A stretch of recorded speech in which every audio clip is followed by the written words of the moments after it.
It's I who am honored to be with you today, and very touched by the opening prayers and your beautiful remarks.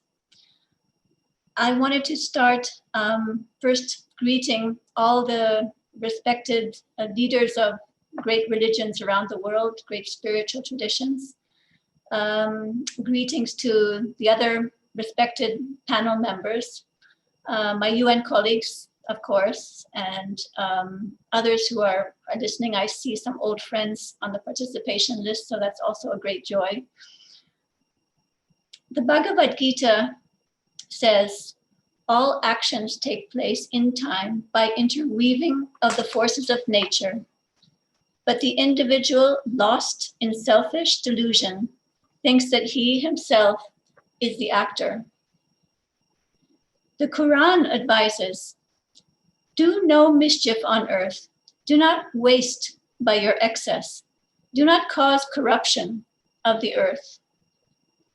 The Bible tells us, you should not pollute the land on which you live. The mitzvah of Bal Tashchik prohibits the destruction of trees with axes. When we talk about bridging science and faith, especially in the context of the environment, we find these bridges already exist in the most ancient of our moral codes. All sacred traditions venerate nature, seek balance between human beings and ecosystems, and they all warn against destruction of the earth's natural wealth. We must remember to practice this wisdom, to strengthen our global efforts towards sustainable development, to better protect and preserve our global commons. I'm so happy to be with you this evening on World Environment Day.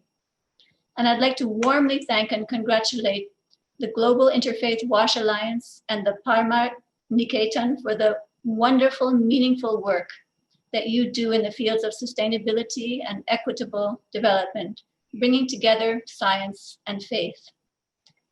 This year's theme for World Environment Day is biodiversity.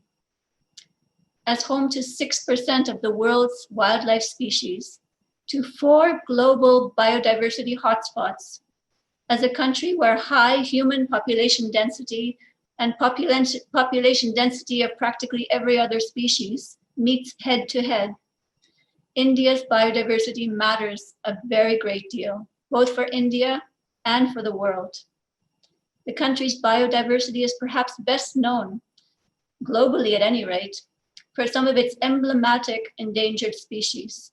The magnificent snow leopard, the regal Asian tiger, as well as the Ganges river dolphin, the great Indian bustard, and these are just some of the well-known ones.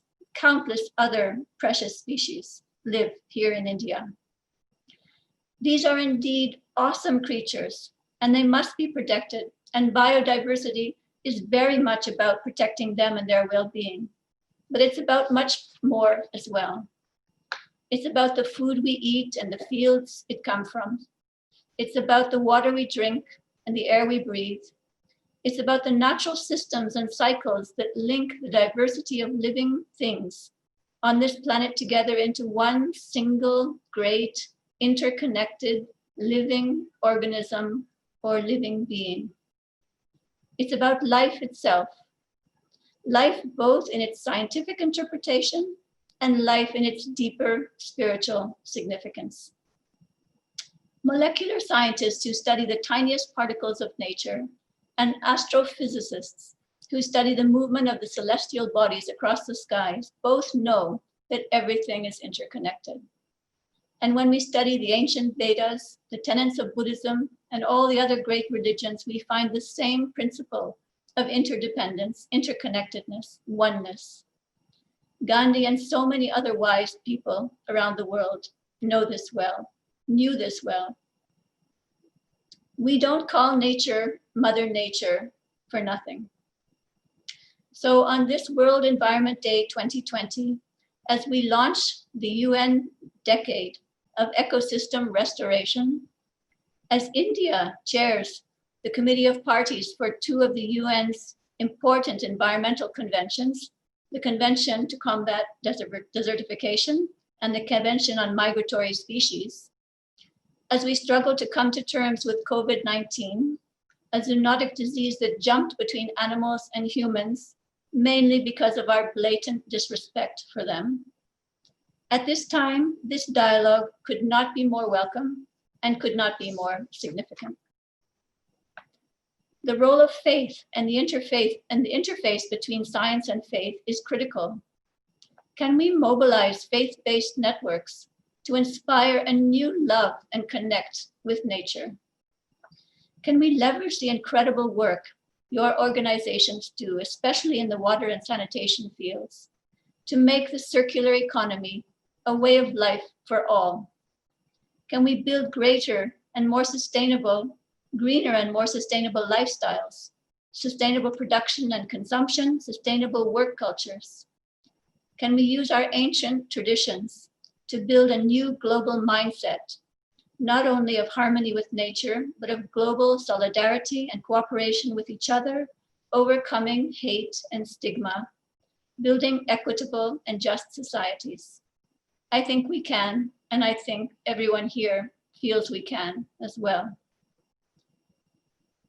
And to help us, we already have a great global to-do list. We of course have the wisdom of the ancient scriptures, we've always had them, but now we also have a great global to-do list with nearly 200 countries signing up to it. I'm talking about Agenda 2030 and the Sustainable Development Goals. Great progress has been made on these goals in India. There's no doubt about that, but so much still remains to be done, particularly post-COVID-19 that has truly set us back. I look forward to learning from all of you, from the wealth and wisdom of the world's great religions and spiritual practices, so that we can strengthen our collective efforts to make our interconnectedness with each other and with nature a living, breathing reality. Thank you so much for your kind attention. Happy World Environment Day. It's time for nature.